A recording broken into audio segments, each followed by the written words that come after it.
Bonjour à toutes et à tous, bienvenue pour cette deuxième émission en ligne de Bulles de Rêve. Évidemment, émission spéciale dans ce temps un peu particulier où notre envie est quand même de vous apporter, on laisse pour l'instant les thématiques et les interviews, mais l'envie est de vous apporter des courts-métrages, de vous conseiller des courts-métrages. D'ailleurs, rien ne dit qu'on ne continuera pas cette émission, ce style d'émission encore après. Enfin voilà, on va tenter car ça nous fait, je pense que c'est aussi l'une des missions de Bulle de Rêve de partager un cinéma comme cinéma de court-métrage qui est finalement le moins vu, on va dire, en tout cas le moins médiatisé, pour te dire. Pas le moins vu, c'est pas vrai, il y a des courts-métrages qui sont vus énormément, pas largement plus que des longs-métrages, mais en tout cas moins médiatisés, ça c'est sûr et certain. Donc, deuxième émission, où je ne sais pas qui a eu l'idée, mais c'est moi qui ai choisi les thématiques. Et je sais pas si c'était une bonne idée, mais bon voilà. Donc moi c'est Alexis Huneau et vous verrez évidemment tous mes camarades de l'émission qui ont choisi aussi de leur côté. L'idée était de vous amener donc la trois thématiques, plus une petite chose en plus. Les trois thématiques. Alors c'est l'époque où on essaye quand même. Donc un film pour rire. Quel est le film qui nous fait le plus rire? Et je peux vous dire que c'est pas facile. Enfin, c'est pas facile de trouver un film qui est un film que j'ai appelé punk, brinque balance, un peu notre choix. C'est juste on va dire, qui ne correspond pas aux normes entre guillemets évidemment des esthétiques de l'animation qu'on le connaît le plus ou qui est souvent plus représenté en festival et notamment l'idée peut-être de moins de post-prod, quelque chose qui est plus lâché que ce qu'on voit aujourd'hui, même si évidemment il y a des choses magnifiques. Et la dernière chose, un film représentant le beau. Alors là, oui, j'imagine, vous vous demandez, bah oui, non, c'est une idée très subjective. On va pas rentrer dans quelque chose, en tout cas moi, mais je pense, voilà, que l'idée n'était pas de rentrer dans quelque chose de philosophique absolument sur le beau, mais quelque chose qui nous touche. Nous, au niveau de l'esthétique, au niveau du sens, au niveau de tout ce genre de plein de choses, et je pense que chacun en expliquera évidemment notre choix. Donc voilà, c'est un peu ces trois thèmes qu'on vous apporte aujourd'hui. Bonne écoute. J'avais complètement oublié de dire pendant l'intro, désolé pour Antoine Buber qui réalise et monte cette émission juste. Petite chose en plus, j'avais demandé à mes camarades pour partager autre chose que que des courts-métrages, s'ils avaient une BD, une BD ou un livre illustré, genre de choses qu'ils aimeraient voir adapté et par qui. Donc voilà, ça c'était le petit truc en plus. Maintenant, bonne émission. Bonjour, c'est Antoine pour une dernière petite précision avant de lancer l'émission. Nous accueillons pour ce mois-ci une invitée qui est Marie Delaparent, réalisatrice de films d'animation et animatrice. Voilà, donc je vous laisse en sa compagnie. Elle a sélectionné elle aussi 3 films et une bande dessinée. Bonne écoute! Bonjour à toutes et à tous. Alors déjà, je voudrais dire un grand merci à l'équipe de Bulles de Rêve pour cette invitation. Faire des listes de films, que j'aime, c'est un exercice qui m'amuse beaucoup. Donc je me suis prêtée, au jeu avec, grand plaisir pendant ce confinement. Comme film qui représente, le beau pour moi, j'avais envie de vous parler de Mademoiselle Kiki et les Montparnasse, qui est un court-métrage, qui a été réalisé en 2012 par, Amélie Arot. Il a reçu le César du meilleur court-métrage d'animation, en 2014. C'est un film qui raconte la vie de Kiki de Montparnasse, dans les années 20 à Paris, et qui raconte, sa fréquentation des milieux artistiques. L'image de ce film est très, très riche. La technique d'animation change régulièrement en fonction des œuvres et des artistes dont il est question. Il y a de très belles séquences en peinture animée, en papier découpé, en animation 2D traditionnelle. C'est un film qui est vraiment, foisonnant visuellement et qui est très surprenant. On sait jamais, ce qui va se passer dans le plan suivant, graphiquement. Et pour moi, ce film, il a été très déroutant parce que je l'ai découvert à un moment, où le beau pour moi, un beau film d'animation, c'était un film techniquement bien maîtrisé, très tenu, cohérent graphiquement de bout en bout, qui m'aurait vraiment donné l'illusion de voir, d'avoir devant moi une espèce de fenêtre ouverte, sur un univers, différent et j'avais jamais envisagé qu'un film qui brise cette illusion de réalité, dans lequel on voit beaucoup de matière, dans lequel on sente vraiment l'intervention d'un créateur ou d'une créatrice, puisse coller à cette définition du beau. Quand j'avais vu l'affiche, je me souviens que je m'étais dit, «Tiens, qu'est-ce que c'est que ce film? Bon, bah, je vais aller le voir puisqu'il y a une projection, en plein air, publique, à Angoulême devant le musée de la bande dessinée». Mais je pensais pas du tout, l'apprécier, même si le sujet me plaisait, pas mal. Et en fait, ça a été une énorme claque parce que, ce film, mais j'en suis tombée complètement amoureuse, je l'ai vraiment adoré. Ce que j'ai vraiment aimé dedans, c'est qu'il m'a fait ressentir énormément d'émotions, c'est-à-dire que je le trouve très, très incarné. Kiki nous raconte sa vie à la première personne, en utilisant le jeu, j'ai adoré son graphisme, la façon dont les personnages bougent, la façon, dont l'histoire, est racontée et surtout, j'ai trouvé que le rythme de ce film est extrêmement bien trouvé, extrêmement réussi. C'est très drôle, c'est très beau, et il y a aussi des moments très, très émouvants. Et ça m'a vraiment touchée, particulièrement la fin, qui est vraiment très réussie, je trouve. Donc je vous invite vraiment à aller le voir en ligne parce que c'est un petit chef-d'œuvre. Amélie Arro a co-réalisé également la série, Les Aventuriers de l'art moderne avec, Pauline Gaillard et Valérie Loiselot, qui a été diffusée par Arte en 2015, donc une série, autour de l'histoire de l'art, qui est une adaptation de la trilogie Le Temps des Bohèmes de Dan Frank et qui raconte, la vie artistique à Paris au début du XXe siècle. Donc c'est une série qui est également très intéressante et le générique de cette série a été co-réalisé par Vincent Pianina et Lorenzo Papace. Et justement, j'avais très envie de vous parler des films de Lorenzo Papace pour mon choix de film, brinque-ballant, un peu bancal, récent, qui va à l'encontre des films, qu'on peut voir, habituellement avec, beaucoup de post-production. Parce que c'est un réalisateur dont j'aime vraiment beaucoup le travail, qui fait des films en autoproduction, qui a pas fait une école d'animation et qui pourtant fait des films, complètement incroyables. Il a vraiment beaucoup, beaucoup de talent. Donc le film dont j'avais envie de vous parler aujourd'hui, c'est un film qui s'appelle L'école du chat noir. C'est son dernier film et en fait, c'est plus précisément une série pédagogique, dans laquelle il propose de faire de la vulgarisation autour de l'anarchie et de casser, des préjugés, dessus. Donc dans ce film, une chatte noire va essayer de nous expliquer ce que c'est que l'anarchie, et elle va être accompagnée, à l'écran par, un canard qui représente, les dominants. C'est un film qui a été entièrement réalisé en papier découpé, donc il y a une partie de l'animation qui a été faite, à plat sous caméra, mais il y en a aussi une autre qui a été faite en volume. Donc les marionnettes ont été fabriquées en papier et mises en volume dans l'espace. C'est assez impressionnant, c'est très, très beau. Alors j'ai choisi de mettre ce film dans la catégorie de films, brinque-ballants, cette catégorie de films brinque-ballants, elle est pas du tout facile à défendre parce que dans ce terme-là, on a tout de suite quelque chose de très péjoratif. Mais, mais moi j'aime vraiment beaucoup les films, justement qu'on pourrait qualifier de brinque-ballants. Je trouve que le fait que ce soit des films qui ne soient pas parfaits, ça leur apporte énormément de vie. Et ça me touche beaucoup de sentir qu'il y a une intervention, humaine derrière. Lorenzo Papace, c'est un réalisateur militant très talentueux qui a réalisé de nombreux films d'animation en papier découpé, notamment beaucoup de clips pour son groupe de musique, Eudeland. Il fait un travail de photo, assez incroyable. Il y a de très, très beaux jeux de lumière, dans ses films.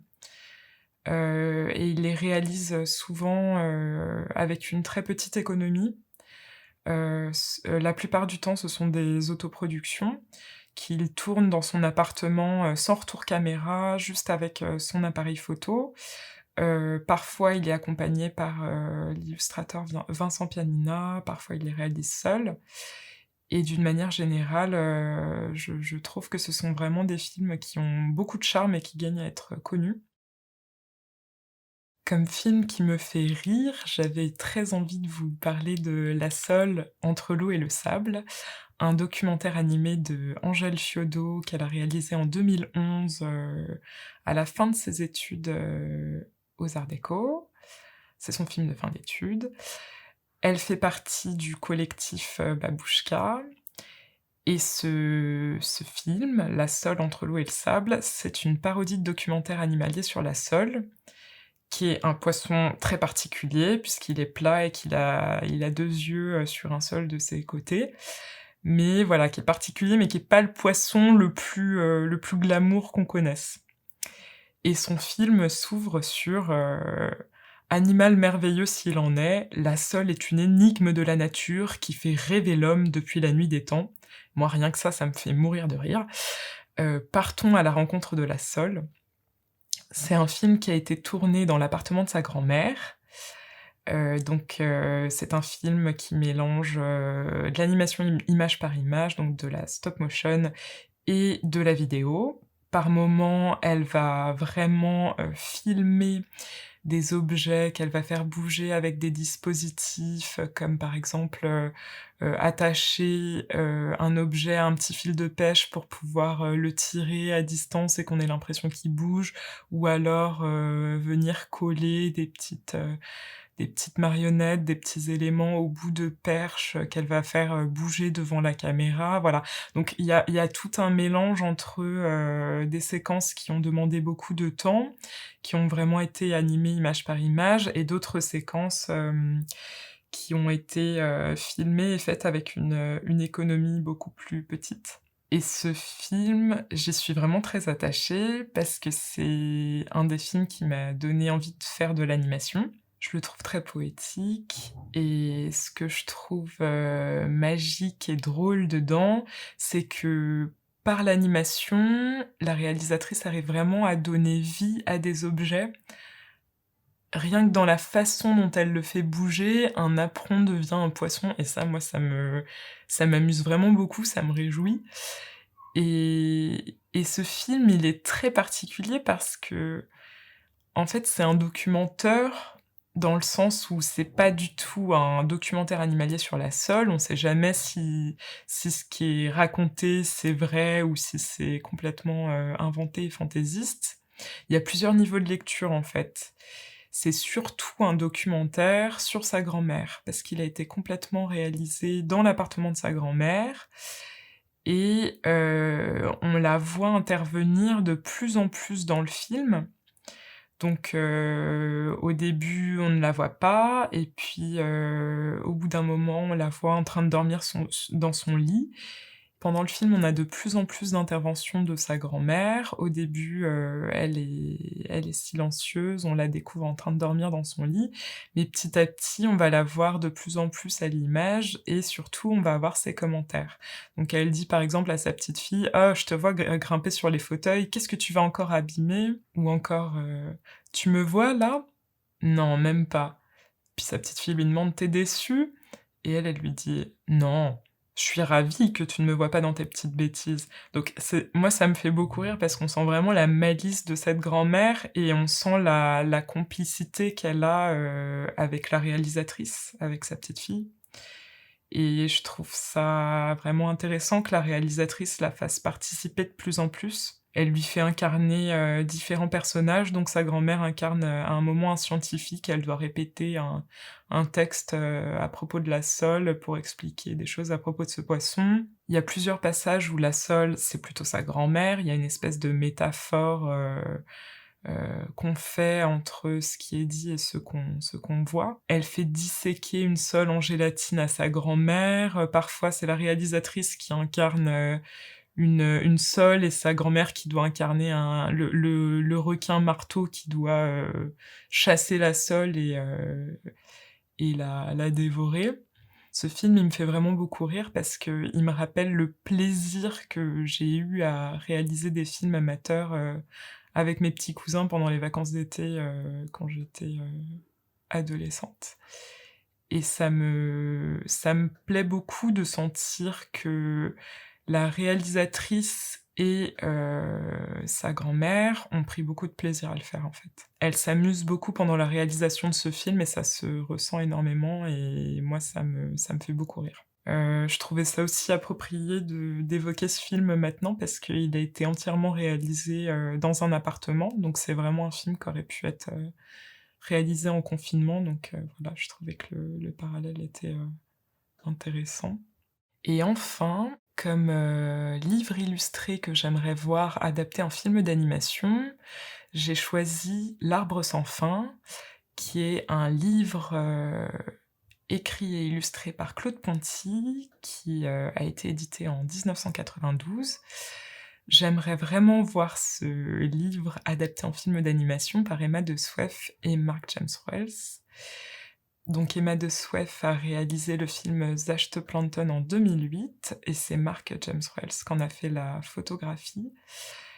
Ils ont réalisé ensemble, les films Oh Willy et Ce magnifique gâteau.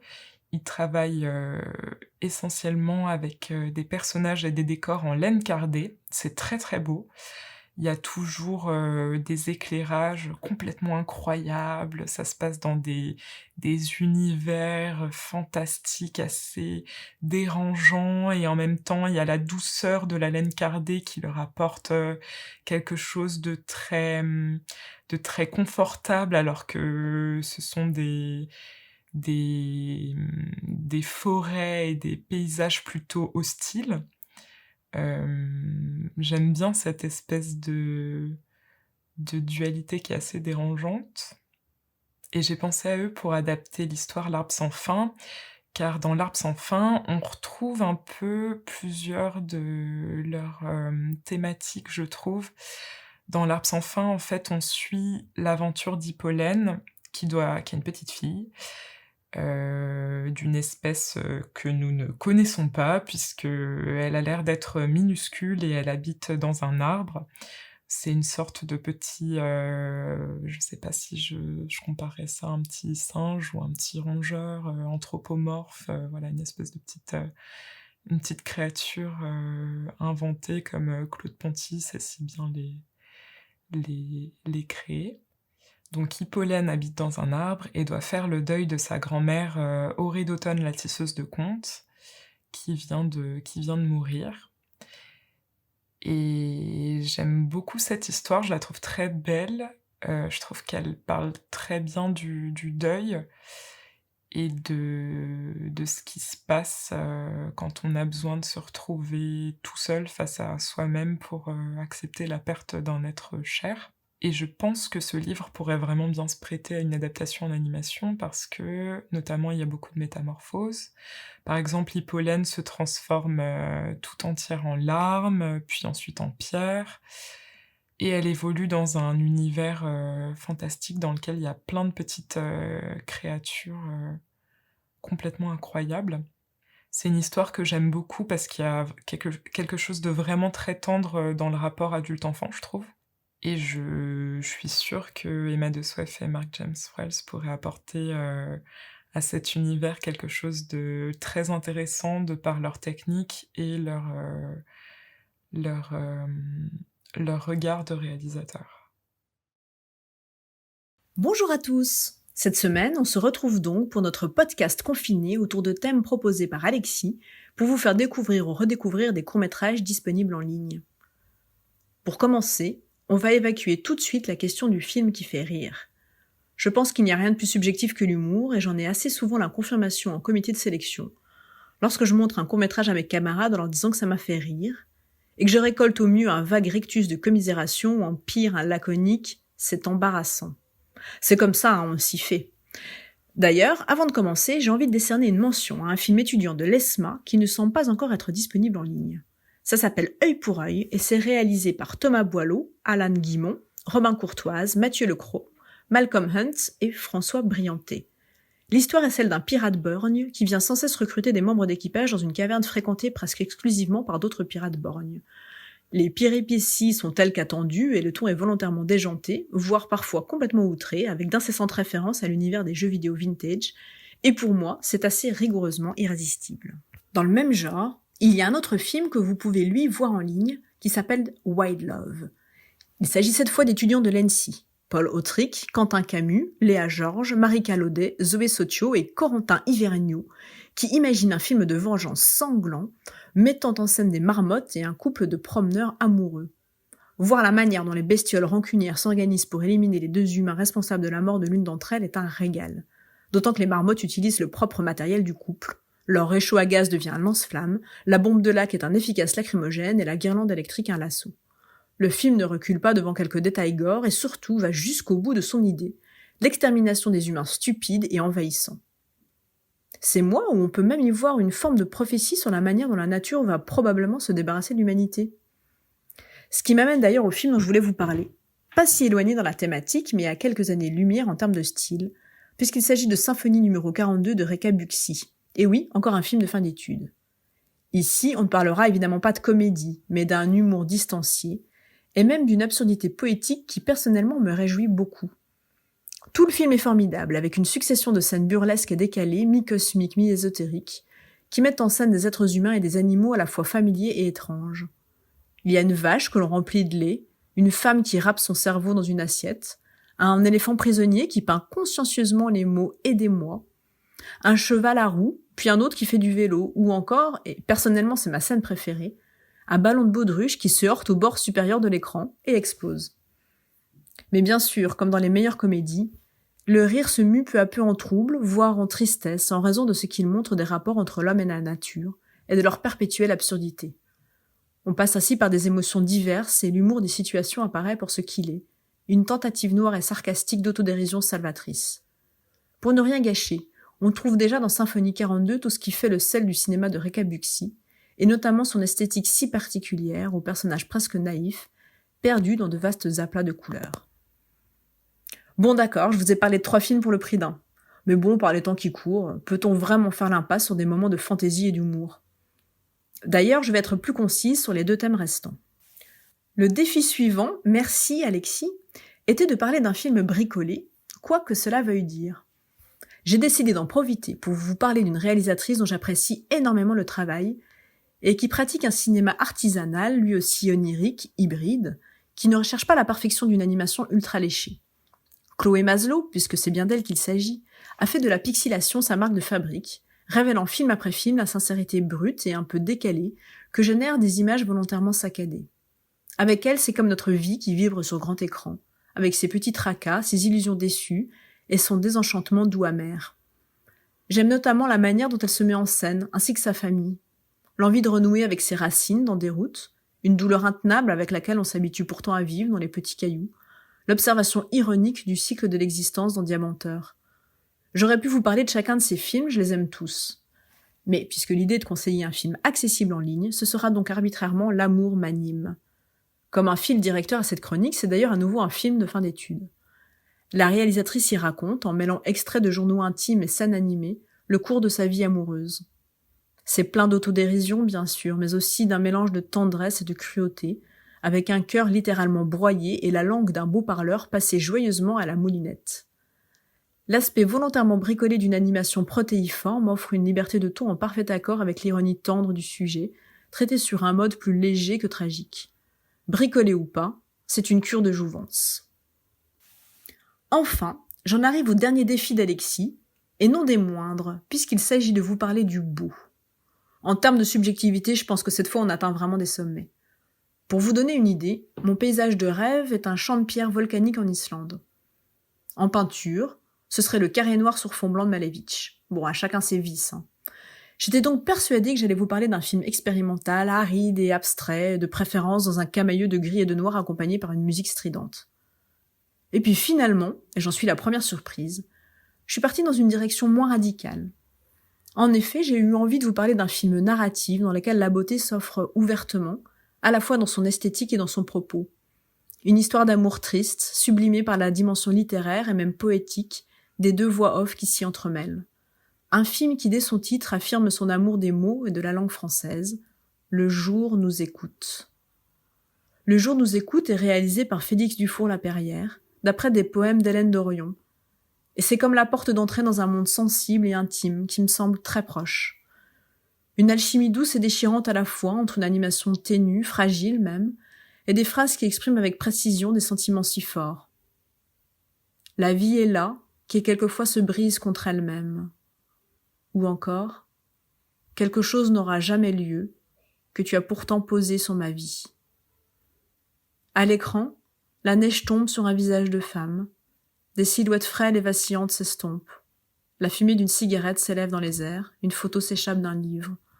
Ce sont des souvenirs, des images obsédantes, des scènes presque banales de la vie quotidienne, et rendues inoubliables par le simple fait d'une présence. C'est aussi un hymne à la littérature, au pouvoir salvateur des mots, pour extérioriser des sentiments enfouis et inextricables. Dans la complexité de cette histoire d'amour passé, on retrouve d'ailleurs celle qui est au centre de Villeneuve, le premier long métrage de Félix Dufour-Lapeyrière, autre grand coup de cœur qui représente une haute idée du beau. Les deux films se font écho et viennent renforcer l'idée que le beau est dans une certaine mesure comme une histoire d'amour, justement. C'est-à-dire qu'il nous tombe souvent dessus de manière irrationnelle et sans que l'on sache comment l'expliquer. Personne ne pourra vous convaincre de tomber amoureux, ni vous en empêcher. C'est une expérience éminemment personnelle. Bon, pour finir sur une note moins sentimentale, Alexis nous avait également demandé de proposer une idée d'adaptation de bande dessinée ou de roman graphique par un auteur d'animation. Puisqu'on a le droit de rêver un peu, pour moi, ce serait Maus de Art Spiegelman par Alberto Vasquez. Une rencontre explosive, j'en conviens, et surtout d'une noirceur assez ultime. Mais c'est justement pour cela que j'aimerais voir se combiner ces deux univers entre désespoir et humour glacé, pour un choc cinématographique d'une ampleur et d'une fulgurance inédite. En attendant de voir ça, ou plus probablement de ne jamais voir ça, je vous souhaite de belles découvertes et de bons films. À très bientôt sur les ondes. Un film qui représente le beau. Le problème pour moi déjà d'un film qui représente le beau, c'est que c'est pas la même chose qu'un film qui est beau ou qu'un beau film. Et ensuite que la notion de beau, en fait, je la trouve floue. C'est pire encore que de dire qu'elle est propre à chacun. Et celle de représentation aussi d'ailleurs, je la trouve floue. Et la notion de beau en plus liée à l'animation, c'est quelque chose qui renvoie assez vite à l'idée de belle animation et c'est un concept qui est assez laid en soi. Et en plus, c'est même pas vraiment le sujet. Et si on est dans la représentation, donc, on est dans le politique. Donc, je vais considérer que ce qui représente le beau, c'est ce qui représente la chose en elle-même, l'acte d'animer d'une certaine façon en tant que geste politique. Et je pense que l'animation, c'est quelque chose qui déforme la matière, les regards, le monde, pour le faire apparaître autrement, et qui affiche son mensonge pour dire un peu plus de vrai, d'une certaine façon. Donc, ce qui est beau, c'est déjà une manière de déformer, de déconstruire, de décomposer. C'est une idée du macabre aussi, quelque part. Donc, bien plus que le beau comme les petits oiseaux qui font cuicui dans un jardin avec des fleurs et des couleurs. Et en ça, j'aurais tendance à penser que les films de Svankmajer, en particulier les possibilités du dialogue, représentent quelque chose de l'ordre du beau, car ils nous rapprochent de l'humain, du monde, de ce qu'il est déjà avant l'uniformisation dans laquelle il est entraîné par un contexte social, ce qu'on voit vraiment complètement dans le film, et le tout en évoquant justement l'argile et donc le principe de création, le baroque, le surréalisme et des mécanismes propres à l'animation.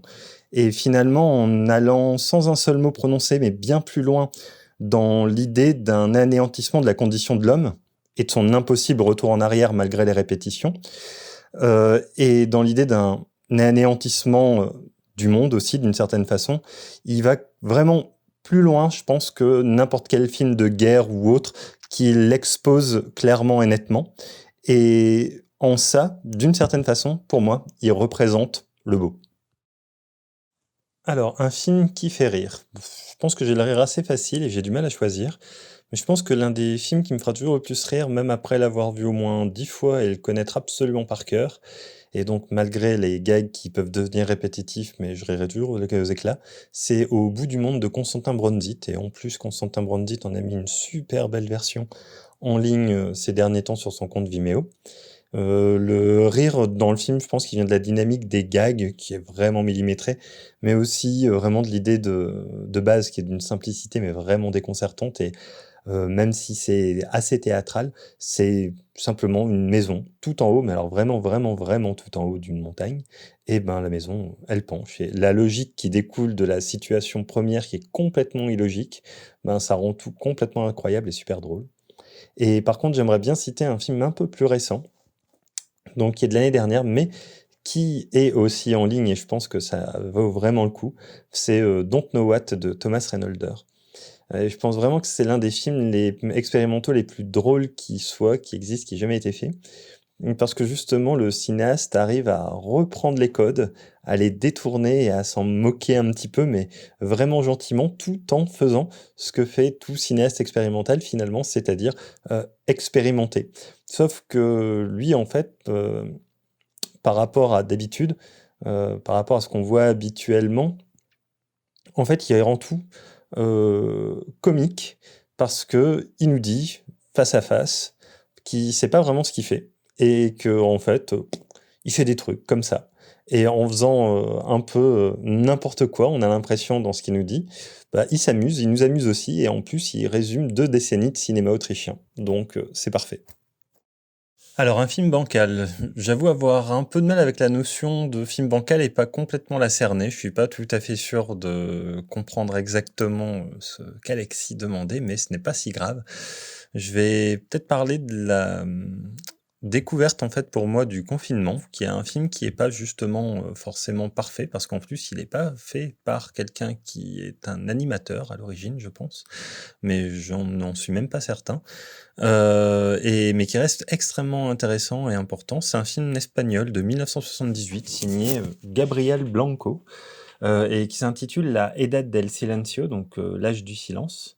Et en fait, ce Gabriel Blanco, j'ai regardé un peu sa filmographie et il y a essentiellement des documentaires, courts-métrages, et j'ai l'impression qu'il n'a pas fait beaucoup de films d'animation à part celui-là, donc en 78, et qui a gagné pourtant un grand prix au festival de San Sébastien en meilleur court-métrage.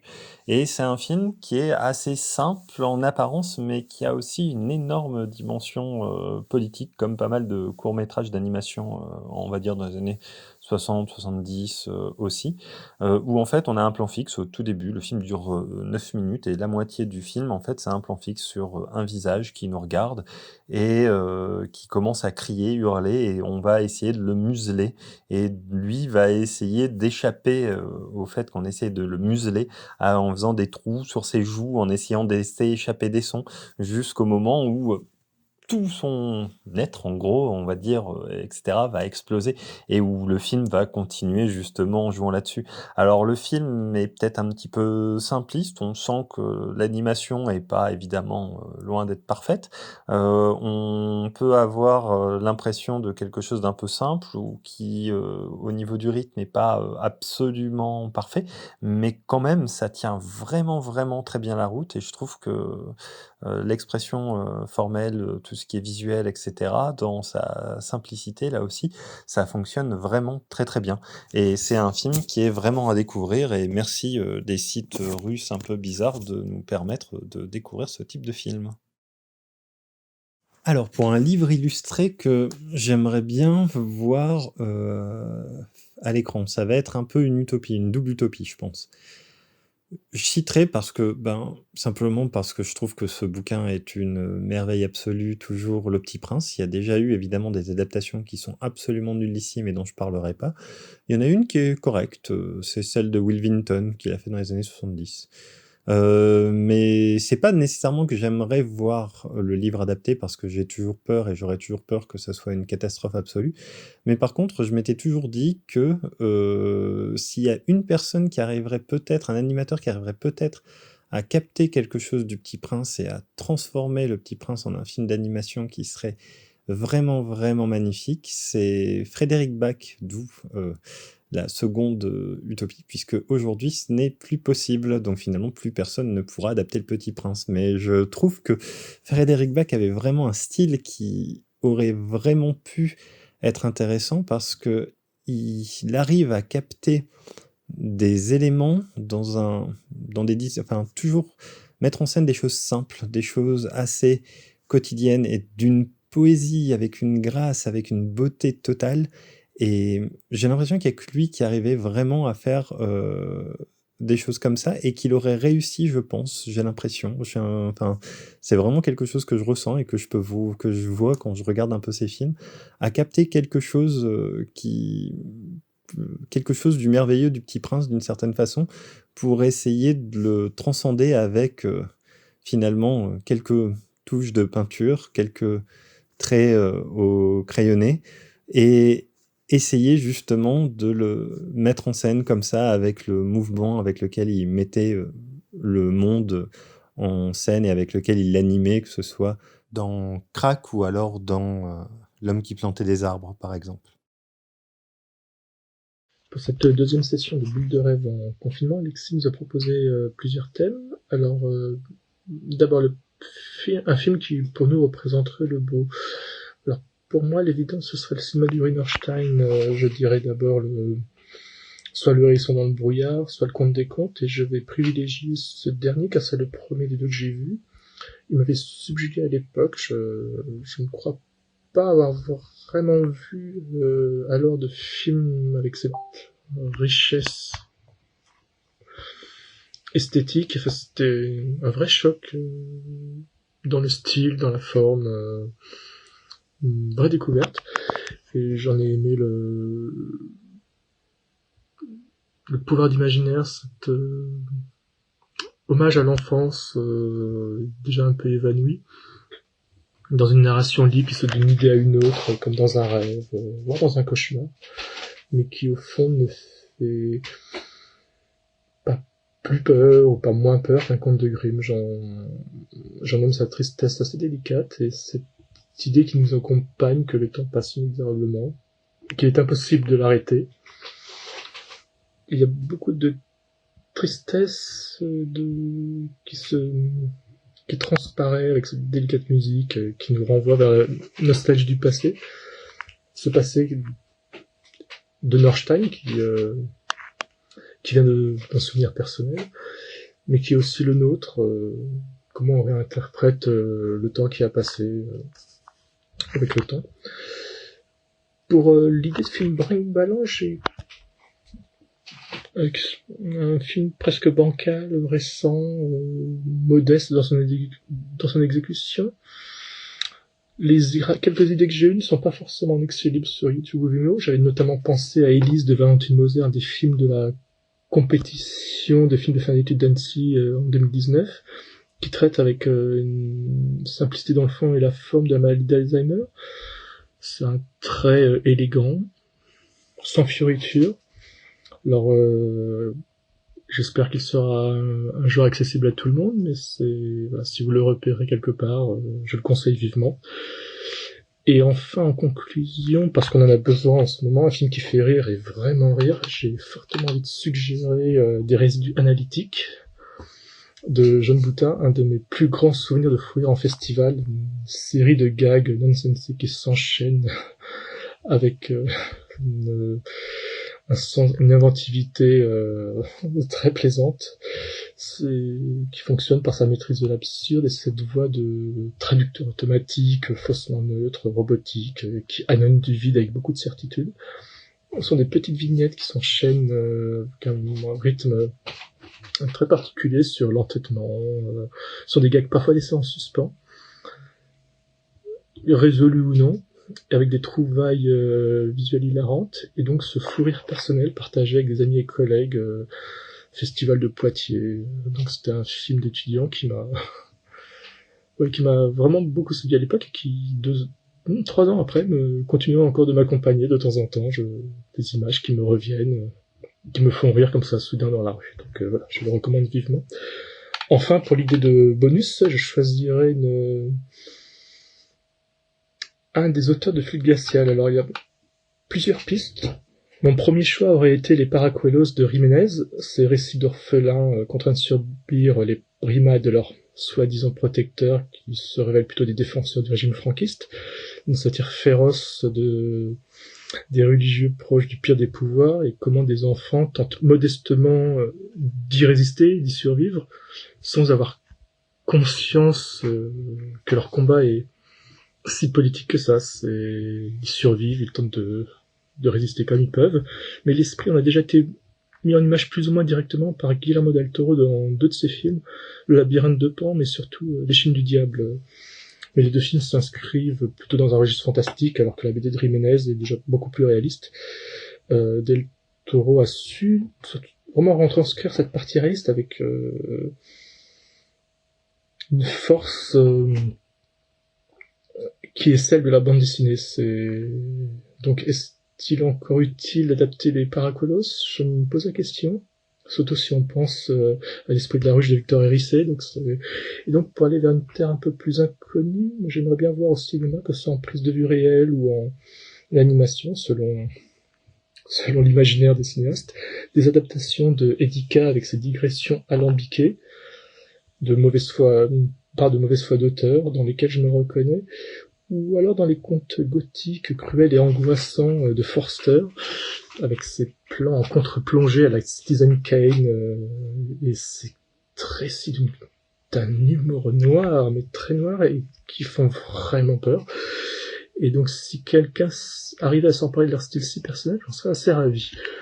Avec le court-métrage Le Gouffre, Vincent Leport avait su mettre en scène un noir et blanc riche des mêmes contrastes esthétiquement que ceux de Forster. Pour Edica, c'est assez compliqué, mais peut-être le John Boutin cité plus haut pourrait s'en emparer. Ou alors Pataro Billet, dont le grain de folie que l'on aime tellement avec ses paniques au village n'est pas si éloigné que celui de Edica, à la différence près que eux savent terminer leurs histoires, alors qu'Edica s'en sort toujours par une pirouette. Donc voilà, c'est les recommandations pour cette émission. Bon visionnage. Alors, moi, je vais commencer par un film brinque-ballant, un peu bancal. Quand Alexis nous a proposé cette catégorie, il y a 2 films qui me sont tout de suite venus à l'esprit. Le premier film, c'est un film qui s'appelle Astral de Bérénice Mottet de Narbonne, qui est un film de fin d'études de l'ENSAD.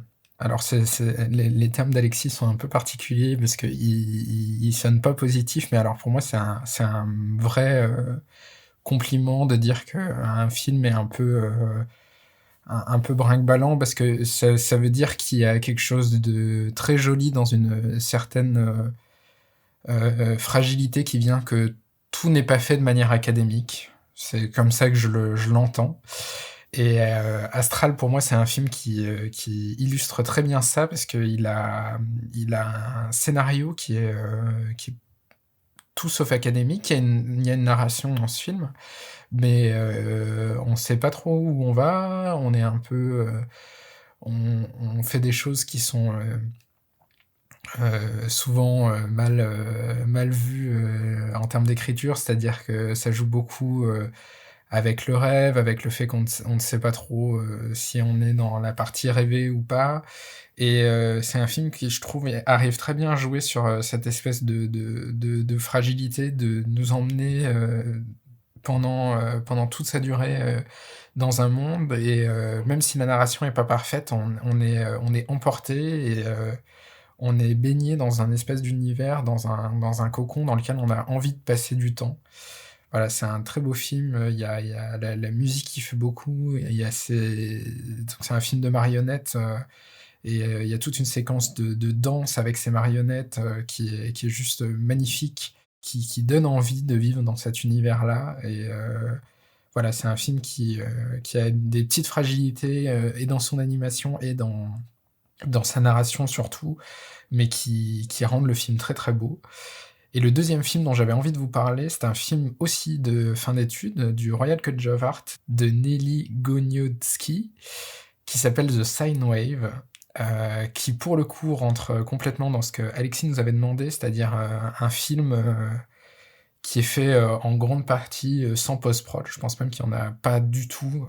C'est un film en peinture sous caméra, dont l'animation est parfois vraiment bricolée, c'est-à-dire que les mouvements sont pas nécessairement fluides. C'est un film où il y a beaucoup de marches qui sont un peu bancales. Et pareil que pour Astral, c'est un film dans lequel on est plongé, il y a un espèce d'univers, une espèce de connexion au subconscient de la réalisatrice. Et voilà, c'est un film que j'aime vraiment beaucoup, beaucoup, beaucoup, que je regarde très, très, très souvent, qui compense cette fragilité de technique par le développement d'une ambiance, d'un univers dans lequel on est plongé. Alors, je vais vous parler maintenant d'un film qui me fait rire, enfin de 2 films à nouveau, mais cette fois j'ai une excuse. Quand Alexis nous a demandé un film qui nous fait rire, je me suis dit ah bah ça va être facile, je vais en trouver un hyper rapidement. Et en fait, il s'est trouvé que c'était un peu compliqué, que j'ai revu pas mal de films dont je pensais qu'ils étaient très très drôles, et en les revoyant, ça m'a pas décroché un sourire. Enfin, c'était un petit peu particulier comme moment. Je sais pas si c'est la période qui fait ça, mais je me suis replongé dans mes souvenirs. Je me suis demandé quel film m'avait vraiment fait exploser de rire, notamment en le voyant en salle. Et il y en a un qui s'est imposé d'une très très grande évidence, alors qui malheureusement n'est pas gratuitement en ligne, il faut le louer. Mais c'est un film qui s'appelle One, Two, Three, Three l'arbre de Yulia Aronova, et qui est un film vraiment extraordinairement drôle. Alors je vais expliquer pourquoi c'est un de mes films drôles préférés. C'est un film qui base quasiment l'intégralité de son humour sur la gestuelle, c'est de l'humour visuel, et c'est quelque chose que j'ai redécouvert, que j'aimais pas forcément énormément jeune, mais récemment je me suis découvert vraiment une passion folle pour la comédie visuelle. C'est quelque chose que j'admire vraiment beaucoup en termes d'écriture. Je trouve que c'est ce qu'il y a de plus compliqué à fabriquer. Et c'est un film qui vraiment me fait rire du début à la fin par des situations totalement absurdes. Donc je vais essayer de vous le pitcher pour vous donner une idée de ce dont ça parle. Donc ce sont des campeurs qui s'arrêtent dans une forêt, qui montent leur tente et qui laissent leurs bottes de marche à l'extérieur de leur tente pendant qu'ils s'endorment dans leur tente. Et en fait, un arbre va décider de prendre les chaussures et de partir découvrir le monde avec ses chaussures. Donc voilà, c'est un film vraiment totalement absurde sur les péripéties de cet arbre, et que je vous conseille vivement. Il est à louer sur le Vimeo de Folimage. Et parce que je voulais vous proposer un film qui est gratuitement en ligne, je voudrais vous proposer d'aller voir Les Chocottes de Loïc Espuche. Alors c'est un film très très court, donc je vais éviter de vous le pitcher, je vous conseille juste d'y aller. Alors pour le coup c'est l'opposé total de One, Two, Three. C'est un film dont pour moi l'humour réside dans l'écriture très très intelligente des dialogues, et je vous conseille d'aller découvrir ça. Et enfin, on arrive au morceau de choix, puisqu'Alexis nous a demandé de parler d'un film qui pour nous représente le beau. Alors, c'est un peu compliqué pour moi de parler de cette notion. C'est une notion avec laquelle je me suis beaucoup battu, notamment pendant mes études, parce que jusqu'à assez tard, en fait, dans mes études, c'est une notion qu'on m'a demandé de complètement mettre de côté, de ne pas utiliser, sous prétexte que c'était pas une notion argumentable, que c'était quelque chose de très subjectif, et que pour qualifier le rapport qu'on avait avec une œuvre, c'était une notion à laquelle on ne pouvait pas faire référence pendant mes études d'art appliqué. Et donc c'est une notion avec laquelle je me suis beaucoup battu, parce que c'est le fait qu'on m'enseigne les choses comme ça m'a posé beaucoup, beaucoup de questions sur ce que c'était, sur quelle légitimité pouvait y avoir à cette notion. Et je pense que bizarrement, cette approche-là fait que maintenant, c'est ce qui fait que je suis extrêmement radical avec cette notion. C'est-à-dire qu'il y a très, très, très peu d'œuvres et de films auxquels j'accorde le fait que je les trouve beaux. Il y a pas mal de films que je trouve que je trouve intéressants, touchants, sans aller à les trouver beaux. Pour moi, c'est quelque chose qui est très très fort de dire d'une œuvre qu'elle est belle. Il y a très peu de films d'animation dont je peux dire ça, et le film dont je voudrais vous parler, c'est un film d'Ellison Schunling qui s'appelle Eager, qui pour moi représente vraiment une essence de ce que je peux trouver beau en animation. Alors déjà, c'est un film qui est en stop motion, donc il y a quelque chose d'extrêmement tactile.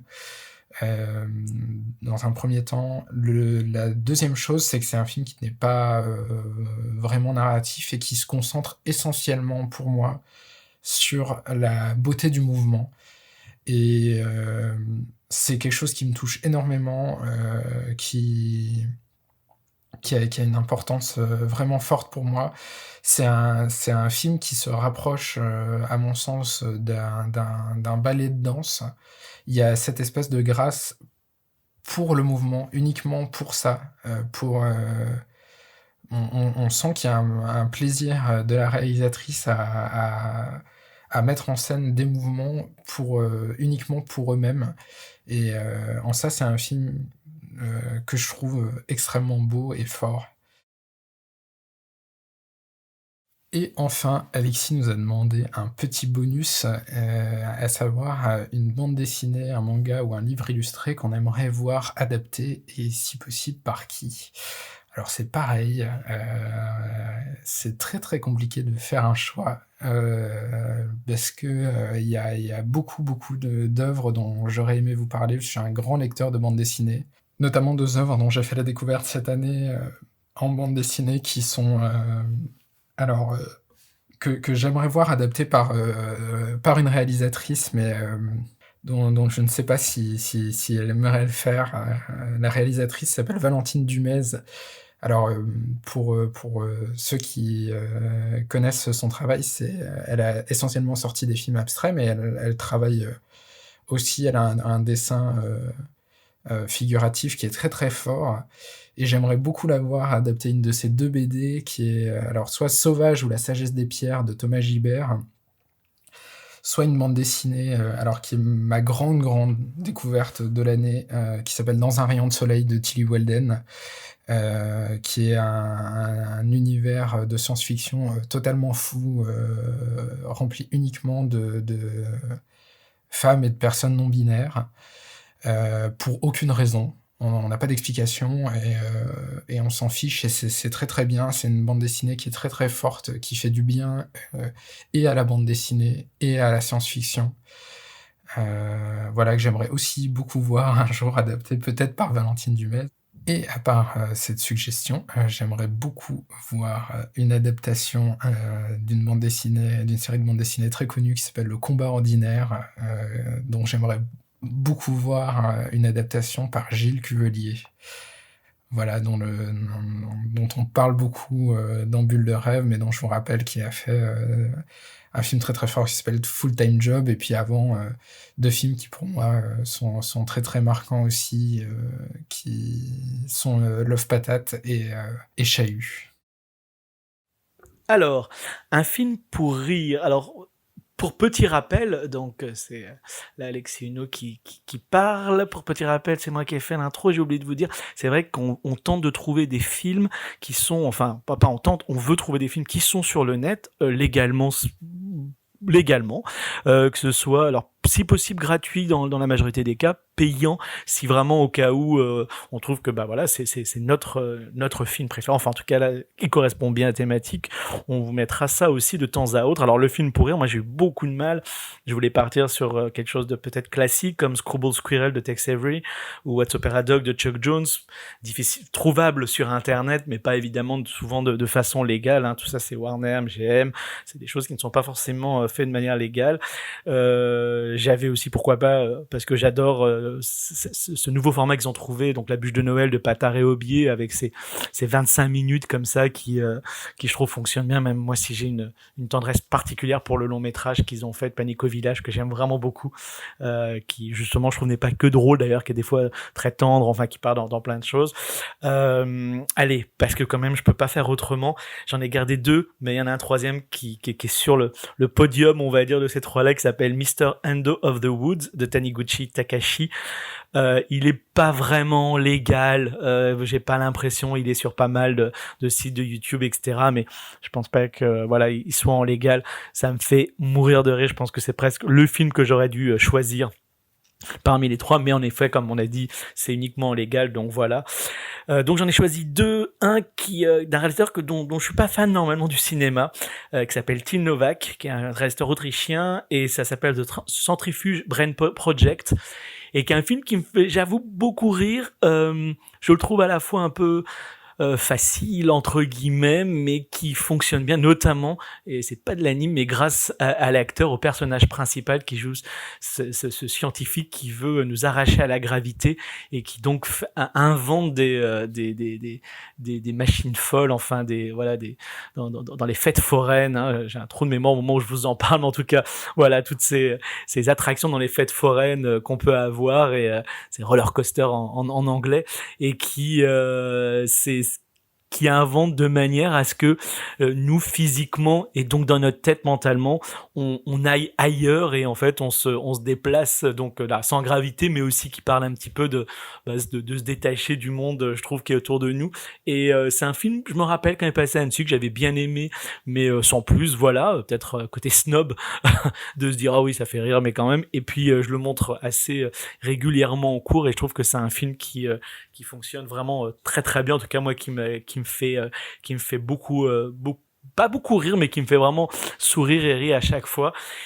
Et donc voilà, pas grand chose à dire de plus. Et comme je vous dis, moi c'est un réalisateur à la base. Ce film d'avant n'était pas un film que j'aime beaucoup. Puis je crois qu'il en a fait après, je suis pas sûr, mais pareil. En tout cas, c'est pas quelqu'un que je garde énormément. Mais ce film-là, j'ai une petite tendresse sur le rire qu'il apporte.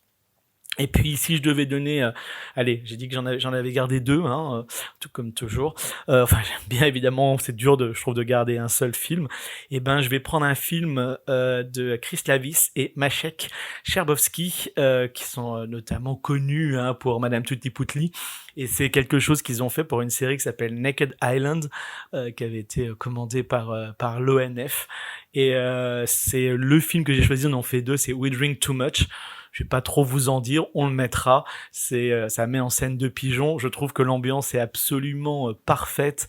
Du noir et blanc, les décors sont magnifiques. Enfin, comme souvent évidemment avec leur travail. Mais c'est presque mon film préféré. J'ai des fois des petites choses sur Madame Tutti-Poutli. J'aime beaucoup évidemment, mais il y a plein de choses que j'aime moins dans le film, la fin, il y a pas mal de choses. Et là, We Drink Too Much, je trouve qu'ils ont fait la petite merveille. Enfin, c'est vraiment absolument super. Donc voilà, ça serait ces 2 films-là qui, je me rends compte, sont 2 films, voilà, alors ou avec de la prise de vue continue, ou du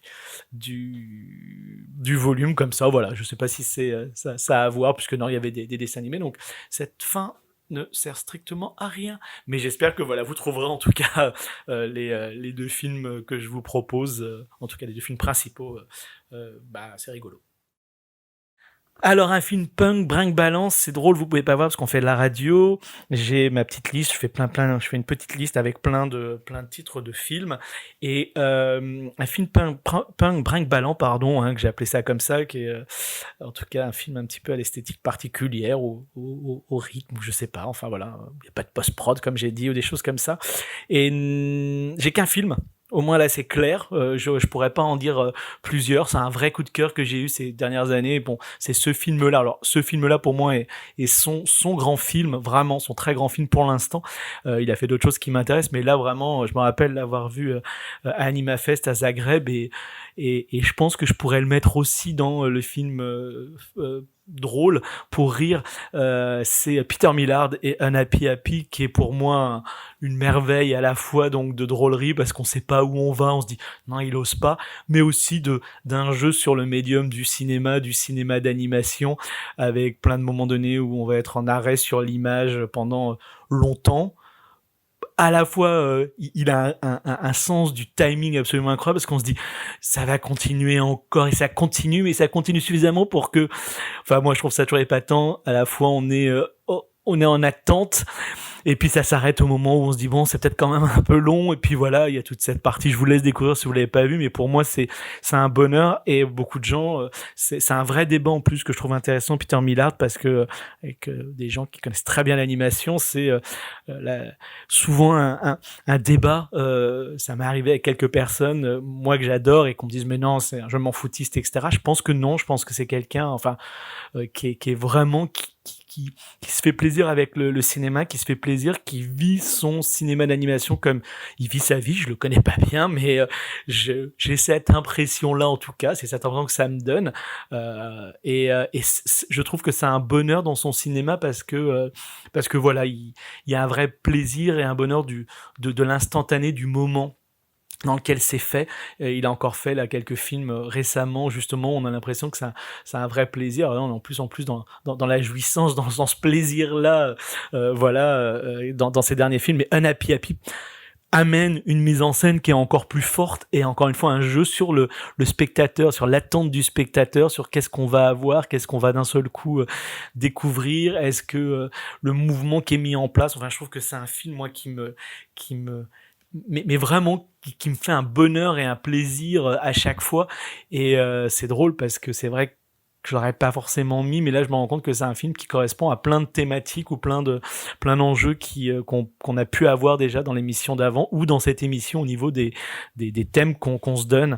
Voilà, Unhappy Happy de Peter Millard, définitivement, et tout son cinéma, et ce que j'aime en plus, c'est que tous ces films sont loin d'être réussis. Encore une fois, pour moi, ça c'est son chef-d'œuvre pour l'instant, mais qui a toujours un plaisir, même des fois dans la redite qu'il peut avoir dans les personnages.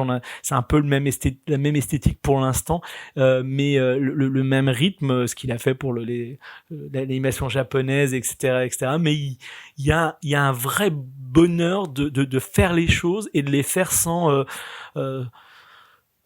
sans soucier de vouloir absolument correspondre à un canon esthétique ou des choses comme ça, et ça je trouve que c'est un vrai bonheur. Donc voilà, pour mon choix. Alors un film qui représente le beau, c'est complètement délirant, je pense que je regrette d'avoir choisi ça.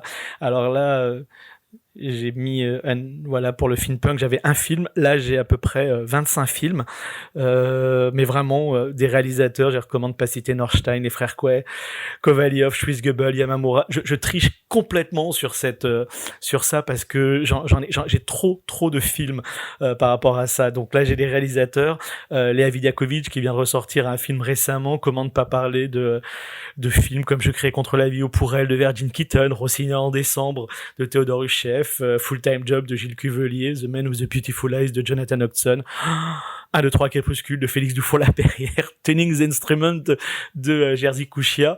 Donc je triche complètement, mais parce que d'un seul coup, quand je me suis mis devant ma feuille, enfin devant mes films, et je me suis dit un film qui représente le beau, tout ça représente le beau dans des styles complètement différents pour moi, et c'est des films que j'adore. Tout ce que je viens de vous dire là, c'est des films que j'adore absolument. J'avais Squam de Nicolas Brault que j'adore, avec un travail aussi incroyable, donc sur l'image bien sûr, mais sur le son et la musique d'Olivier Calvert et Jean-Philippe Loignon, que je trouve absolument merveilleux. J'aurais pu ressortir A Love Letter to the One I Made Up de Rachel Goodgarts, décidément je vais le sortir à chaque fois, ou Playing with Fire d'Alexandra Levasseur dans les films plus d'étudiants. Tout ça, c'est des films que je trouve absolument sublimes, d'une beauté, enfin, je veux dire, absolument incroyable. Full Time Job de Gilles Cuvelier, je trouve chaque nouveau film amène encore autre chose. Là, il vient de faire un film pendant ce moment qu'on vit et qui est absolument incroyable. Je vais pas reprendre toute ma liste, mais Félix Dufault-Laperrière, c'est absolument incroyable. Mais j'ai gardé un film. Quand même, j'ai fait un effort avec tous ces noms-là. J'ai décidé de garder un seul film qui représente, alors Pourquoi le beau ? Parce que je pense qu'il aurait pu être aussi, alors non pas en film punk, mais de la manière dont il réalise ses films, souvent sans scénario. Il y a de ça aussi, et je me rends compte que j'ai pris, voilà, là en tout cas, des films qui auraient pu aussi être dans d'autres catégories, mais c'est ça qui fait le jeu. Et j'ai décidé de prendre un film, alors de quelqu'un qui normalement, pendant longtemps signait Frédéric, et là qui signe Frédéric Tremblay, donc son nom en entier, qui s'appelle Toutes les poupées ne pleurent pas. Tout simplement parce que ce film me bouleverse, et qu'en fait, non pas dans tous les autres, il y a des films qui me bouleversent de manière absolument incroyable. Hein. Tuning the Instrument de Kuchia me bouleverse aussi à chaque fois. Mais là, je crois qu'il y a... Enfin voilà, c'est juste là la subjectivité totale du moment, où je sais que c'est un film, quand je l'ai vu, qui fait 20 minutes et qui m'a complètement bouleversé à tous les points de vue, dans ce que ça racontait, dans ses marionnettes, dans son esthétique, dans sa lumière. Tout était glaçant de beauté, et c'est vraiment un mélange entre les deux, où j'étais fasciné par ce que je regardais, fasciné par ce qu'on me racontait, qui avait quelque chose qui était d'une simplicité et mais aussi d'une force dans cette idée du tournage dans le tournage, de qui on est, de qui on pourrait être, de qui on devrait être. Enfin, tout, il y a plein de choses moi qui me sont arrivées au moment où j'ai vu ce film-là, et je trouve que, entre guillemets, cette simplicité au niveau des décors, que des fois on voit pas et qu'on voit de moins en moins dans le volume, où on cherche de plus en plus à en faire des tonnes, mais que je peux comprendre, et puis des fois c'est très beau, hein, mais on essaie de plus en plus de décrire les décors, justement, d'aller dans les détails pas possibles, et des choses comme ça, et là, il est dans une légèreté, entre guillemets, et un gros boulot, mais une légèreté, une simplicité dans ce qu'on voit, et qui donne une force. Et puis il y a la beauté des choses, le vinyle, puis après le fait que ça soit un CD. Enfin, il y a plein de petites choses dans le film comme ça qui font qu'on est aussi dans des détails. Moi, j'adore ça quand on nous impose pas, mais qu'on a plein de petites choses comme ça qui nous amènent dans les détails, et puis avec plein de possibilités, finalement, nous, en tant évidemment que spectateurs, spectatrices, de nous emparer de ce film. C'est pour moi absolument incroyable. Je pense que c'est l'un des grands films et des chefs-d'œuvre que j'ai vus ces dernières années. C'est en tout cas un énorme coup de cœur. Et regardez tout le travail de Frédéric Tremblay aussi, mais voilà. Donc c'est ça, c'est vraiment ce film que je décide de garder sur cette idée du beau. Voilà. Toutes les poupées ne pleurent pas, de Frédéric Tremblay. Alors, pour cette idée de livre, enfin voilà, de BD qu'on pourrait adapter, j'ai eu aussi, il y a plein d'idées qui c'est plutôt farfelu, parce qu'après tout, si on aime quelque chose, on n'a pas forcément besoin que ça soit adapté, évidemment, loin de là. Donc c'est plus un petit plaisir comme ça pour mettre des gens. Alors pourquoi pas, par exemple, Les idées noires de Franquin par Gilles Cuvelier. Ça serait intéressant de voir comment il travaille ça, et comment il travaille une esthétique qui est pas proche de la sienne, mais quand même dans Idées noires. Donc voilà, ce genre de choses. Il y a pas mal de choses. Calvin & Hobbes, je suis un grand fan de Calvin & Hobbes, et j'ai cherché, c'est pour ça que des fois c'est difficile, et je vois pas forcément qui pourrait adapter Calvin & Hobbes. Si vous avez des idées, je suis preneur. Donc voilà, plein de choses. Je suis resté sur un livre qui pour moi me paraît évident, et qui est L'homme qui marche, et c'est quelque chose, alors vous allez me dire, enfin là, adapter Taniguchi, c'est complètement fou, et puis où est l'idée, parce que c'est tellement beau, et à la fois j'ai pensé, et je me suis dit que ça pourrait être une excellente idée, que Michael Ludoc de Witt adapte L'homme qui marche. Je pense qu'il pourrait donner là, dans l'adaptation, quelque chose d'autre. Et ça serait peut-être pas, ça serait plutôt s'inspirer de L'homme qui marche. Et est-ce que c'est une adaptation complète? Je sais pas, mais en tout cas, je trouve que les deux vont bien ensemble, le travail de Michael Ludoc de Witt. Et puis, ce qui m'intéresserait, c'est d'un seul coup de travailler sur que Michael Ludoc de Witt travaille, c'est quelqu'un dont j'aime beaucoup le style, que j'aime beaucoup qui il est, et travailler finalement sur un film où là, il n'y a pas forcément autant d'enjeux que dans ces films qui retournent à quelque chose que moi j'adore, qui est Le Moine et le Poisson, et qui est, alors voilà, Père et Fille, il y a quelque chose de très fort au niveau du sujet, pareil pour La Tortue Rouge, et que d'un seul coup, pour L'Homme qui marche, il reviendrait à cette idée du Moine et le Poisson, où il y a évidemment toute une démarche existentielle aussi derrière, mais qui est aussi dans L'Homme qui marche, mais sans franchement comment dire, de travaux sur de réflexion sur la famille, sur les les liens avec les gens, quelque chose de plus léger entre guillemets à la base, mais qui est très fort évidemment. Donc voilà, donc plein d'envie, mais je crois que si j'en devais en avoir une, ça serait, même si j'aime beaucoup l'idée des Inner Franquin par Gilles Cuvelier, L'homme qui marche par donc de Taniguchi par Michael Dudok de Witt. Ben voilà, vous avez entendu tous nos choix. J'espère surtout que cette émission et ces émissions, je remercie encore Antoine Bieber, c'est lui qui voilà nous a donné cette idée, cette envie-là. Et ben vous donne aussi envie de regarder ces films et surtout, bien évidemment, n'hésitez pas. Il y a eu peu de gens, il y a quand même eu une personne, mais il y a peu de gens qui nous l'ont fait la dernière fois. N'hésitez pas à nous donner votre avis. On est là encore une fois pour partager. Ce n'est pas absolument avoir notre avis voilà de spécialiste ou de quoi que ce soit, c'est juste l'idée vraiment de la partage qui nous donne envie de faire cette émission. Donc on est ravis évidemment si des personnes là qui écoutent l'émission nous donnent de leur côté aussi le partage qu'on peut avoir autour de ces thématiques là. Ça sera un grand plaisir et on les postera, on les publiera en commentaire, enfin voilà. Donc n'hésitez pas et on se retrouve pour une troisième émission, confiné, déconfiné, je ne sais pas trop, mais en tout cas voilà, une troisième émission, comme je vous ai dit, on essaiera de continuer parce que ça nous intéresse, et puis l'idée d'avoir des invités aussi qui nous donnent leur avis nous plaît bien, donc voilà. Très bonne journée, soirée, ça dépend à quel moment vous l'écoutez, puis donc à très bientôt, bye bye.